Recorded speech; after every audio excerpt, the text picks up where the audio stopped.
नमस्ते बच्चों। मैं मनीषा गोखले आशीष हिंदी क्लासेस में आप सभी का स्वागत है।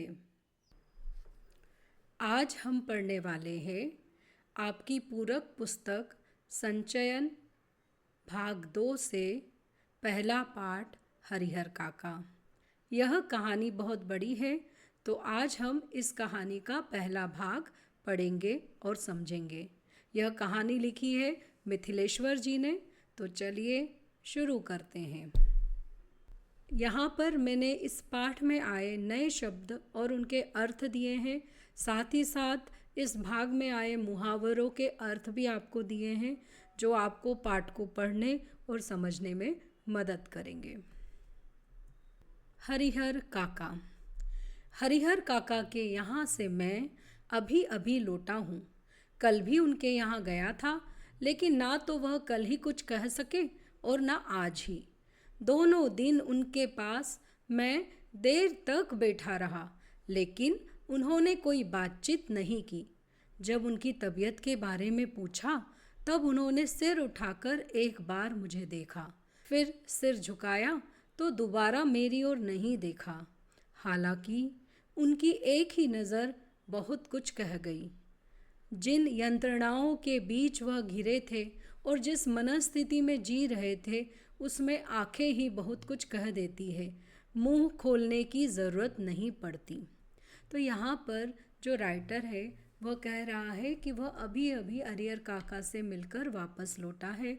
कल भी उनसे मिलने गया था, लेकिन ना तो उन्होंने कल कुछ कहा और ना ही आज। दोनों दिन बहुत देर तक लेखक उनके साथ बैठा रहा, लेकिन उन्होंने उनके साथ किसी भी तरह की बातचीत नहीं की।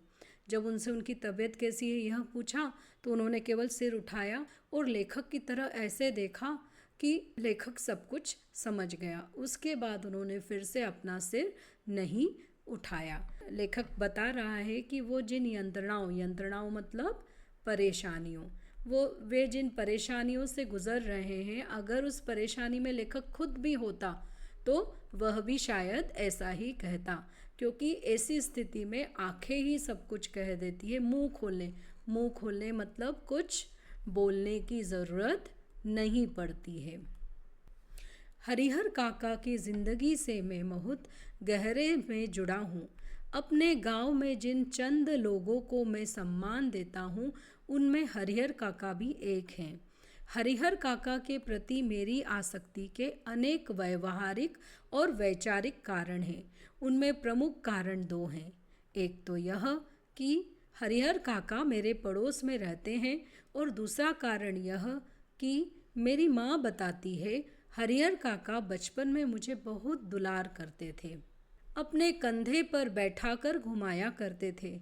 एक पिता अपने बच्चे को जितना प्यार करता है, उससे कहीं ज़्यादा प्यार हरिहर काका मुझे करते थे। और जब मैं सयाना हुआ, तब मेरी पहली दोस्ती हरिहर काका के साथ ही हुई। हरिहर काका ने भी जैसे मुझसे दोस्ती के लिए ही इतनी उम्र तक प्रतीक्षा की थी। माँ बताती है कि मुझसे पहले गांव में किसी अन्य से उनकी इतनी गहरी दोस्ती नहीं हुई थी। वह मुझसे कुछ भी नहीं छिपाते थे, खूब खुल कर बातें करते थे। लेकिन फ़िलहाल मुझसे भी कुछ कहना उन्होंने बंद कर दिया है। तो यहाँ पर लेखक हरिहर काका और अपने रिलेशंस के बारे में बता रहा है। वह कह रहा है कि गांव में जिन चंद मतलब कुछ लोगों को वो रिस्पेक्ट देता है, सम्मान देता है, उनमें से एक कौन है? हरिहर काका। और हरिहर काका के प्रति जो उसकी आसक्ति, प्रेम है, स्नेह है, उसका कारण वो बता रहा है कि एक तो व्यवहारिक कारण है, व्यवहार है उनका ऐसा इसलिए, और दूसरा वैचारिक, एक विचार जो दोनों के एक जैसे हैं। उसमें से 2 मुख्य कारण जो वो बता रहा है, वो यह बता रहा है कि हरिहर काका उसके पड़ोसी थे, उसके घर के पास रहते थे, और जब वह छोटा था तो वह एक पिता के समान उसे दुलार मतलब प्यार देते थे, स्नेह देते थे, है ना। उनकी माँ भी बताती है कि वो उसे अपने कंधे पर लेकर घुमाते थे। और जब वह सयाना हुआ, सयाना मतलब बड़ा हुआ, समझदार हुआ, तो उसकी पहली दोस्ती किसके साथ हुई? हरिहर काका के साथ हुई। और हरिहर काका ने भी उसके साथ वैसी ही गहरी दोस्ती रखी थी।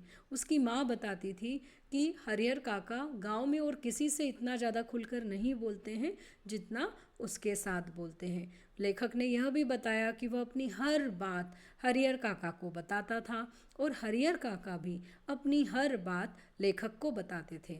लेकिन यह सब पहले की बात है। अब क्या कंडीशन है कि हरिहर काका लेखक से भी कुछ भी बात नहीं कर रहे हैं। उनकी इस स्थिति ने मुझे चिंतित कर दिया है, जैसे कोई नाव बीच मझधार में फंसी हो और उस पर सवार लोग चिल्लाकर भी अपनी रक्षा न कर सकते हो, क्योंकि उनकी चिल्लाहट दूर तक फैले सागर के बीच उठती गिरती लहरों में विलीन हो जाने के अलावा कर ही क्या सकती है। मौन होकर जल समाधि लेने के अतिरिक्त कोई दूसरा विकल्प नहीं, लेकिन मन इसे मानने को कतई तैयार नहीं। जीने की लालसा की वजह से बेचैनी और छटपटाहट बढ़ गई हो। कुछ ऐसी ही स्थिति के बीच हरिहर काका घिर गए हैं। तो लेखक जो बता रहा है कि हरिहर काका की ये जो सिचुएशन है वो कैसी है, जैसे कि समुद्र के बीच में बीचों बीच कोई नाव फंस गई हो और वो डूबने वाली हो, तो उस नाव पर बैठे हुए लोग ना तो चिल्लाकर समुद्र के किनारे से लोगों से मदद मांग सकते हैं, क्योंकि उनकी आवाज़ समुद्र के किनारे तक पहुंच ही नहीं पाएगी, और वो ये समझ गए हैं कि अब हमारी मौत संभव है। कुछ वैसा ही कंडीशन या सिचुएशन हरिहर काका की हो गई है। उन्हें लग रहा है कि मैं जिस प्रॉब्लम में फंसा हूँ उसमें अब मेरा अंत ही होना है, मुझे किसी की भी मदद नहीं मिल सकती है। इसलिए वो अपनी जान बचाने के लिए बेचैन भी है, घबराहट भी है उसमें, पर वो ये भी जानते हैं कि मैं किसी को भी कुछ भी बता दूँ तो भी वो मेरी किसी भी तरह से मदद नहीं कर सकते हैं। हरिहर काका के बारे में मैं सोचता हूँ तो मुझे लगता है कि वह यह समझ नहीं पा रहे हैं कि कहें तो क्या कहें। अब कोई ऐसी बात नहीं जिसे कहकर वह हल्का हो सके, कोई ऐसी उक्ति नहीं जिसे कहकर वे मुक्ति पा सकें। हरिहर काका की स्थिति में मैं भी होता तो निश्चय ही इस गूंगेपन का शिकार हो जाता।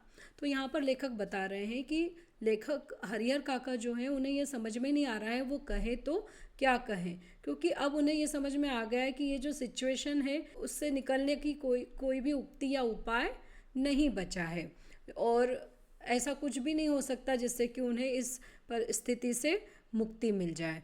और लेखक कह रहा है कि अगर हरिहर काका की जगह मैं भी इस कंडीशन में होता तो पक्का मैं भी गूंगेपन का शिकार हो जाता, मतलब मैं भी उनकी तरह चुप हो जाता।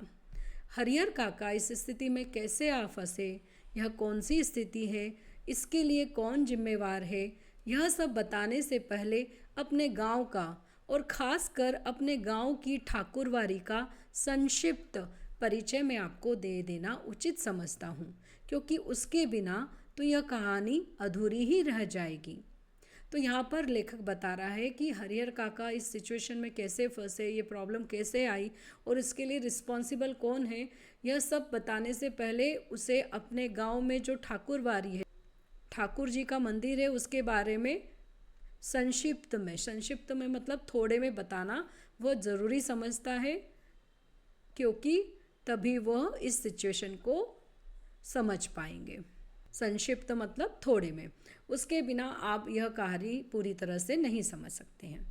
मेरा गांव कस्बाई शहर आरा से 40 किलोमीटर की दूरी पर है, हसन बाज़ार बस स्टैंड के पास।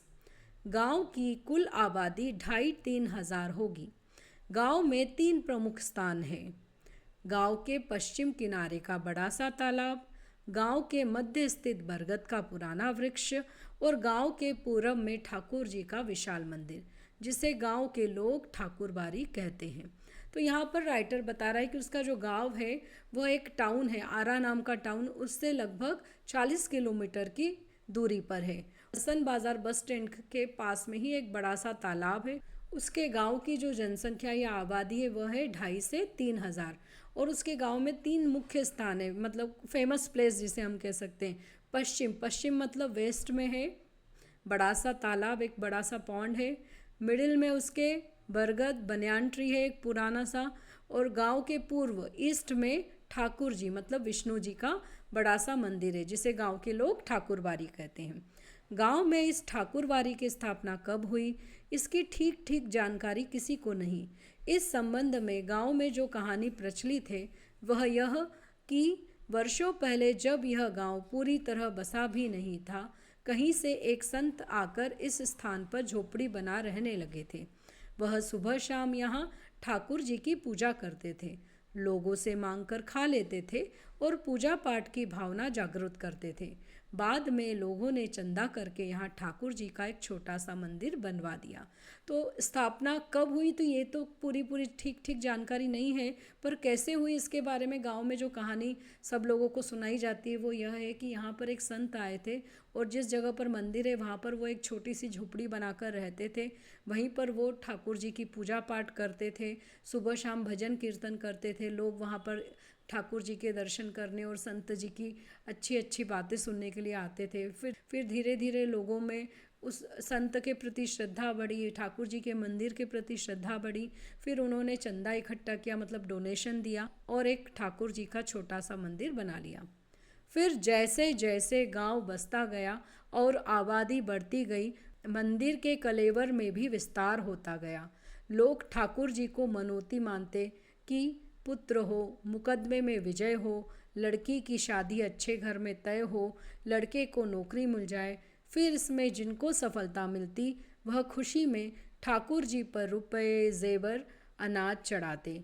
अधिक खुशी होती तो ठाकुर जी के नाम अपने खेत का एक छोटा सा टुकड़ा भी लिख देते। तो इस तरह से लोगों की जो डिवोशन था उस मंदिर के प्रति बढ़ता गया। जैसे जैसे पॉपुलेशन बढ़ती गई वहाँ पर वो मंदिर और बड़ा बड़ा होता गया, उसका आकार बढ़ता गया, उसका जो विस्तार है वो होता गया। लोग ठाकुर जी के पास आते, तरह तरह की विशेष मांगते। कोई बोलता हमें पुत्र हो जाए, कोई बोले कि जो कोर्ट में मेरा मुकदमा चल रहा है उसमें मुझे जीत मिल जाए, कोई कहता कि मेरी लड़की की शादी अच्छे घर में हो जाए या बेटे को अच्छा जॉब मिल जाए। और जब उनका ये जो विश है वो पूरी होती तो वो मंदिर के नाम पर चढ़ावा या डोनेशन देते। कोई लोग रुपए देते, कोई जेवर ज्वेलरी देते, कोई फूड ग्रेन्स देते, क्योंकि वहाँ पर मुख्य रूप से किसान लोग रहते थे। अधिक खुशी होती तो ठाकुर जी के नाम अपने खेत का एक छोटा सा टुकड़ा लिख देते। यह परंपरा आज तक जारी है। अधिकांश लोगों को विश्वास है कि उन्हें अच्छी फसल होती है तो ठाकुर जी की कृपा से, मुकदमे में उनकी जीत हुई तो ठाकुर जी के चलते, लड़की की शादी इसलिए जल्दी तय हो गई क्योंकि ठाकुर जी को मनौती मनाई गई थी। लोगों के इस विश्वास का यह परिणाम है कि गांव की अन्य चीज़ों की तुलना में ठाकुरवारी का विकास 1000 गुना अधिक हुआ। अब तो यह गांव ठाकुरबारी से ही पहचाना जाता है। यह ठाकुरबारी न सिर्फ मेरे गांव की एक बड़ी और विशाल ठाकुरबारी है, बल्कि पूरे इलाके में इसकी जोड़ की दूसरी ठाकुरबारी नहीं। ठाकुरबारी के नाम पर 20 बीघे खेत हैं। धार्मिक लोगों की एक समिति है जो ठाकुरबारी की देखरेख और संचालन के लिए प्रत्येक 3 साल पर एक महंत और एक पुजारी की नियुक्ति करती है। तो यहाँ पर राइटर बता रहा है कि कैसे धीरे धीरे लोगों का विश्वास ईश्वर के प्रति बढ़ता गया, उस मंदिर के प्रति बढ़ता गया, और वैसे ही मंदिर और मंदिर का परिसर, उसका जो ग्राउंड है वो और भी ज़्यादा बड़ा बड़ा होता गया।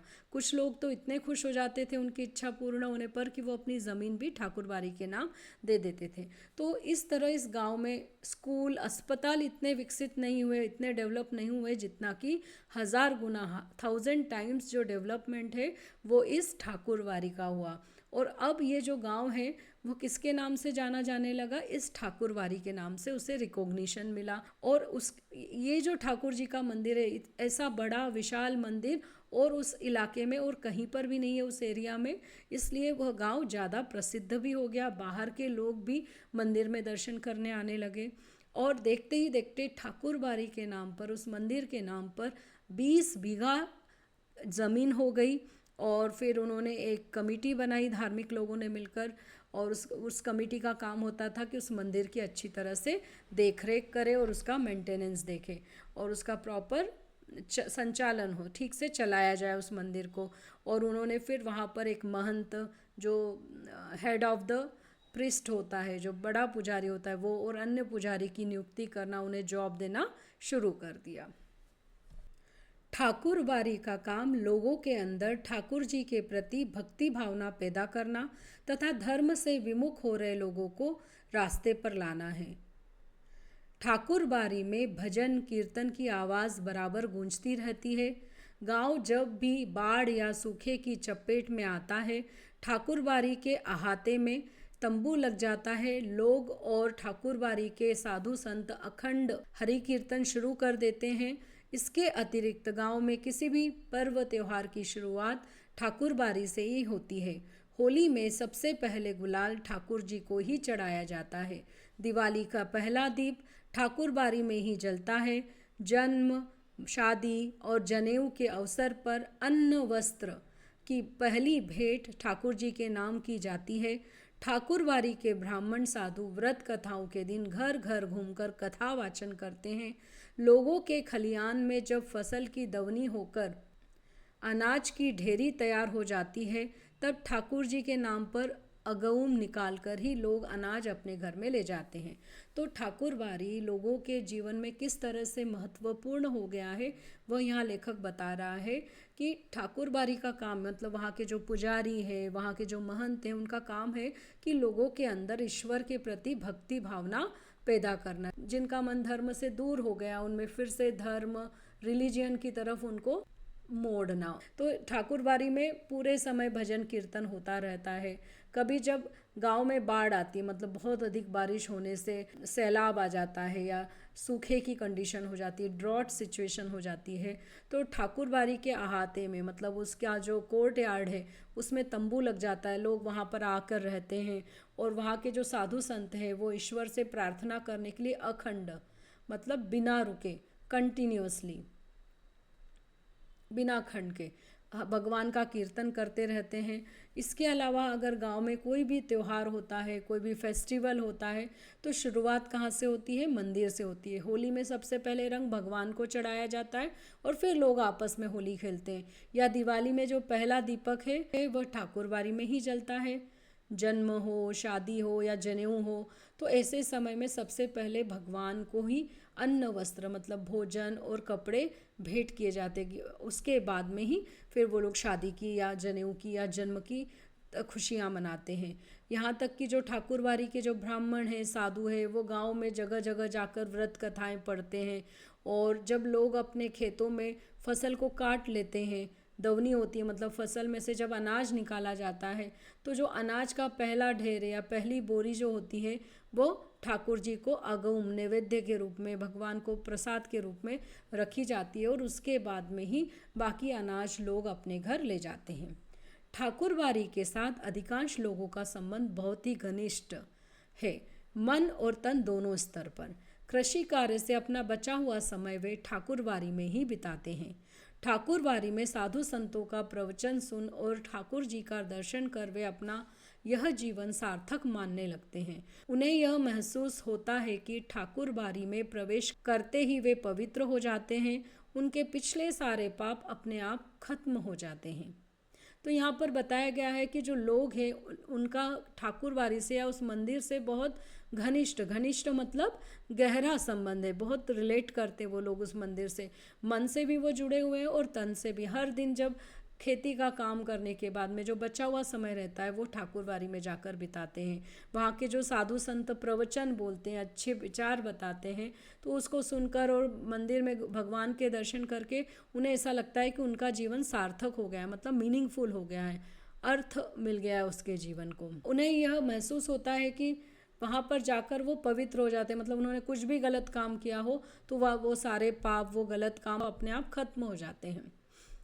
परिस्थितिवश इधर हरिहर काका ने ठाकुरबाड़ी में जाना बंद कर दिया है। पहले वह अक्सर ही ठाकुरबाड़ी में जाते थे। मन बहलाने के लिए कभी कभी मैं भी ठाकुरबाड़ी में जाता हूँ, लेकिन वहाँ के साधु संत मुझे फूटी आँख नहीं सुहाते। काम धाम करने में उनकी कोई रुचि नहीं। ठाकुर जी को भोग लगाने के नाम पर दोनों जून हलवा पूड़ी खाते हैं और आराम से पड़े रहते हैं। उन्हें अगर कुछ आता है तो सिर्फ बात बनाना आता है। तो वो बता रहा है कि अब जो सिचुएशन हरिहर काका की हो गई, जो परिस्थिति हो गई, उसके कारण वो आजकल ठाकुरबाड़ी में नहीं जाते, लेकिन पहले वो अक्सर मतलब मोस्ट ऑफ द टाइम वो वहाँ पर जाते थे। और कभी कभी लेखक भी वहाँ पर टाइम पास के लिए, मन बहलाने के लिए जाया करता था।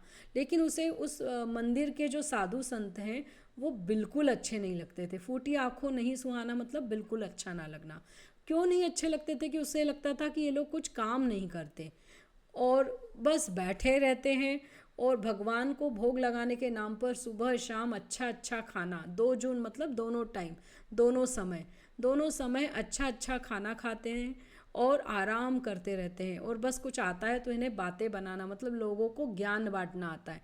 बाकी कर्म के नाम पर ये लोग कुछ भी नहीं करते हैं।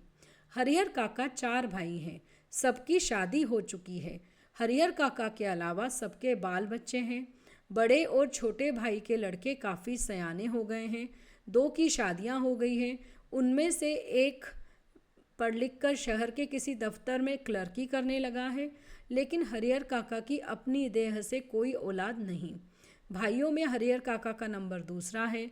औलाद के लिए उन्होंने 2 शादियां की, लंबे समय तक प्रतीक्षारत रहे, लेकिन बिना बच्चा जने उनकी दोनों पत्नियां स्वर्ग सिधार गईं। लोगों ने तीसरी शादी करने की सलाह दी, लेकिन अपनी गिरती हुई उम्र और धार्मिक संस्कारों की वजह से हरिहर काका ने इनकार कर दिया। वह इत्मीनान और प्रेम से अपने भाइयों के परिवार के साथ रहने लगे। तो हरिहर काका के परिवार में वो और उनके 3 भाई, ऐसे ये 4 भाई हैं, सभी की शादी हो गई है। और सबके हरिहर काका के अलावा उनके तीनों भाइयों के बाल बच्चे भी हैं, मतलब बच्चे भी हैं। कुछ के तो इतने बड़े हैं कि उनमें से 2 की शादियां हो गई हैं और एक तो शहर में क्लर्क है ऑफिस में। और हरिहर काका का अपना कोई पुत्र या पुत्री नहीं है। और भाइयों में वो दूसरे नंबर पे हैं, मतलब उनसे बड़ा एक भाई है।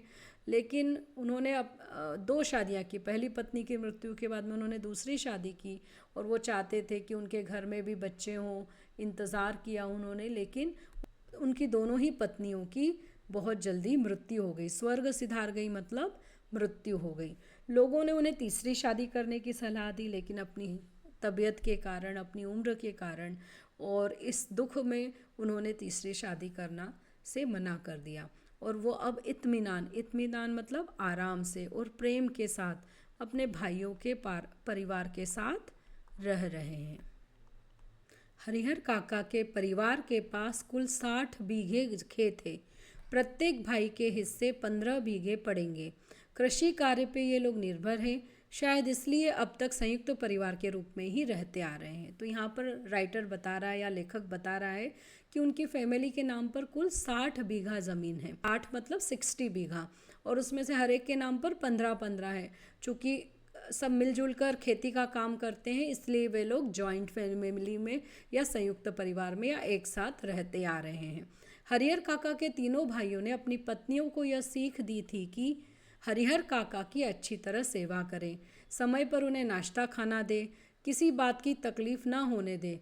कुछ दिनों तक वे हरिहर काका की खोज खबर लेती रही, फिर उन्हें कौन पूछने वाला। ठहर चौका लगाकर पंखा झलते हुए अपने मर्दों को अच्छे अच्छे व्यंजन खिलाती। हरिहर काका के आगे तो बची खुची चीज़ें आती। कभी कभी तो हरिहर काका को रूखा सूखा खाकर ही संतोष करना पड़ता।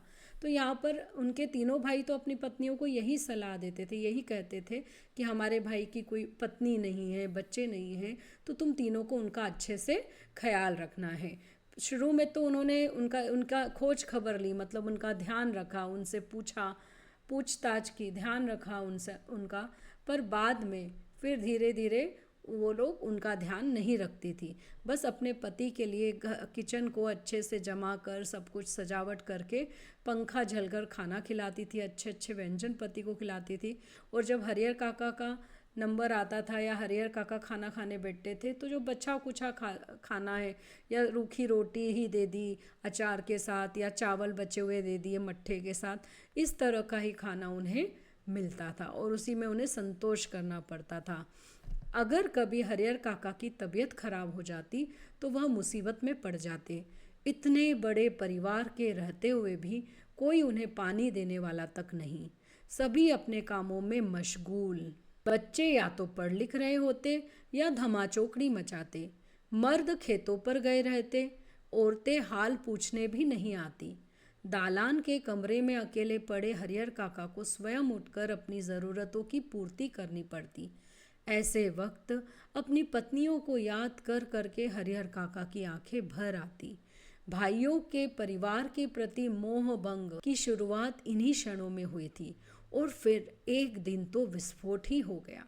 तो यहाँ पर लेखक बता रहा है कि बाकी दिन चलो ठीक है कि हरिहर काका खुद होके अपना सारा काम कर लेते थे और जो भी खाने को मिलता था वो चुपचाप खाकर गुजारा करते थे, लेकिन जब उनकी तबीयत खराब होती थी तो वो बड़ी मुसीबत में पड़ जाते थे, वो बहुत परेशान हो जाते थे, क्योंकि इतने बड़े घर में कोई भी ऐसा नहीं था जो बीमार हरिहर काका को पानी तक दे दे।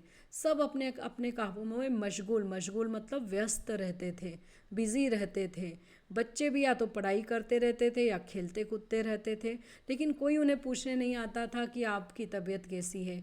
जो घर के मर्द हैं, घर के जो आदमी हैं, वो खेतों पर गए रहते थे और औरतें तो बिल्कुल भी उनकी तबीयत के बारे में नहीं पूछती थी। तो ऐसे समय में उनको अपनी पत्नियों की बहुत याद आती थी और वो बहुत दुखी हो जाते थे, आंखें भर आती मतलब दुखी हो जाते थे।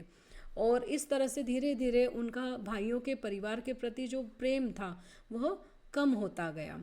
और ऐसे क्षणों में जब वो बीमार रहते थे और कोई उनकी मदद नहीं करता था तो उन्हें यह बात ज़्यादा अखरती थी। और एक दिन तो ऐसी घटना हुई कि जिससे कि उनकी सहन शक्ति ने जवाब दे दिया। और फिर एक दिन तो विस्फोट ही हो गया। उस दिन हरिहर काका की सहन शक्ति जवाब दे गई।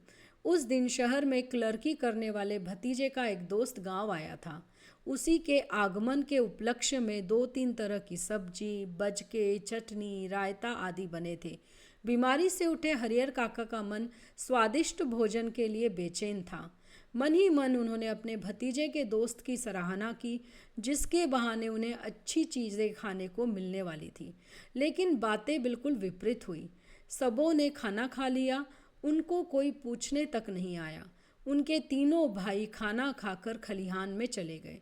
दवनी हो रही थी। वे इस बात के प्रति निश्चिंत थे कि हरिहर काका को तो पहले ही खिला दिया गया होगा। तो एक दिन एक ऐसी घटना हुई, ऐसा एक बड़ा इंसिडेंट हुआ जिससे कि हरिहर काका जो चुपचाप सब कुछ सहन कर रहे थे, उनकी सहन शक्ति जवाब देगी, मतलब उनको बेयर करना मुश्किल हो गया। उस दिन क्या हुआ था, उनका जो एक भतीजा था, उनके ब्रदर का जो बेटा जो क्लर्क था शहर में, उसका एक फ्रेंड गांव में आया था। अब जब घर में मेहमान आते हैं तो हम तरह तरह की स्वादिष्ट चीज़ें, अलग अलग डिशेस बनाते हैं। वैसे ही उस दिन उनके घर में भी 3 तरह की सब्जियां, भजिए, चटनी, रायता, बहुत सारी वैरायटी बनी थी। और हरिहर काका तभी बीमारी से उठे थे, तो उन्हें भी वो सब खुशबू देखकर उन्हें लगा कि आज तो बहुत मज़ेदार खाना मुझे खाने को मिलने वाला है। और वो मन ही मन अपने भतीजे का जो दोस्त था उसकी तारीफ़ कर रहे थे, अरे वाह, अच्छे समय पर आया है, इसके आने के कारण मुझे एक बढ़िया मज़ेदार खाना नसीब होने वाला है। और फिर वो इंतज़ार करते रहे कि लोग उन्हें बुलाने आएंगे खाना खाने के लिए, लेकिन हुआ कुछ और ही। सब ने खाना खा लिया, कोई उन्हें बुलाने तक नहीं आया कि काका चलो खाना खाने चलो। उनके जो भाई थे वो जल्दी जल्दी खाकर खेत में, चूँकि अनाज कटने वाला था, अनाज साफ निकलने वाला था फसल में से, तो वो उस काम के लिए जल्दी जल्दी चले गए। वो तो यही सोच रहे थे कि उनकी जो पत्नियां हैं उन्होंने बीमार हैं तो उनको पहले ही खाना दे दिया होगा, लेकिन कोई उन्हें बुलाने ही नहीं आया। अंत में हरिहर काका ने स्वयं दालान के कमरे से निकल हवेली में प्रवेश किया। तब उनके छोटे भाई की पत्नी ने रूखा सूखा खाना लाकर उनके सामने परोस दिया, भात, मट्ठा और अचार। बस हरिहर काका के बदन में तो जैसे आग लग गई। उन्होंने थाली उठाकर बीच आंगन में फेंक दी। झन्न की तेज आवाज के साथ आंगन में थाली गिरी, भात बिखर गया। विभिन्न घरों में बैठी लड़कियां, बहुएं सब एक ही साथ बाहर निकल आई। हरिहर काका गरजते हुए हवेली से दालान की ओर चल पड़े। समझ रही हो कि मुफ्त में खिलाती हो, तो अपने मन से यह बात निकाल देना। मेरे हिस्से के खेत की पैदावार इसी घर में आती है, उसमें तो मैं 2-4 नौकर रख लूं, आराम से खाऊं, तब भी कमी नहीं होगी। मैं अनाथ और बेसहारा नहीं हूँ। मेरे धन पर तो तुम सब मौज कर रही हो, लेकिन अब मैं तुम सबों को बताऊंगा आदि। जब हरिहर काका खुद ही अपने कमरे से निकालकर घर के अंदर गए तो उनके जो छोटे भाई की पत्नी थी, उन्होंने उनके सामने भात, मट्ठा मतलब छाछ और अचार यह रख दिया। अब यह देखकर कि सभी को तो इतना मज़ेदार स्वादिष्ट खाना मिला और उन्हें ऐसा रूखा सूखा, हरिहर काका के बदन में आग लग गई, मतलब उन्हें बहुत गुस्सा आया और उन्होंने उस गुस्से में थाली को उठाकर आंगन में फेंक दिया। अब जब इतनी तेज आंगन में थाली फेंकने की आवाज़ आई तो उनके घर के आसपास के जो घर थे, वहाँ की जो लड़कियाँ थी, महिलाएं थी, वो सब बाहर निकल आई कि अरे ये किसके घर में क्या हो रहा है, इतनी तेज आवाज़ क्यों आ रही है। अब थाली फेंकने से जो खाना था वो पूरा बिखर गया था। और फिर हरिहर काका गुस्से में बोले कि तुम्हें क्या लग रहा है कि तुम लोग मुझे फ्री में खाना दे रहे हो? अगर तुम ऐसा सोच रहे हो तो ये बिल्कुल गलत है। वो जो ज़मीन है उसमें मेरा भी एक हिस्सा है, मेरा भी शेयर है, और उसकी जो पैदावार है, उससे जो फसल आती है, जो पैसे आते हैं, वो भी इसी घर में आते हैं। अगर मैं अलग से अपनी ज़मीन पर खेती करूं तो दो चार नौकर रखूं फिर भी कमी ना पड़े, फिर भी आराम से रह सकता हूं। इसलिए तुम इस विचार में मत रहना कि मेरा परिवार नहीं है, तो मैं अनाथ हूँ, अकेला हूँ, मेरा कोई सहारा नहीं है। तुम लोग मेरे पैसे पर मौज कर रहे हो और मुझे ऐसा रूखा सूखा खाने को दे रहे हो। अब मैं तुम्हें बताऊंगा कि मैं हूँ कौन या मैं क्या कर सकता हूँ। तो इस तरह से हरिहर काका ने गुस्से में अपने भाई की पत्नी को बुरा भला कहना शुरू कर दिया। अगले वीडियो में इस पाठ का अगला भाग लेकर फिर से हाजिर होंगी। तब तक के लिए धन्यवाद।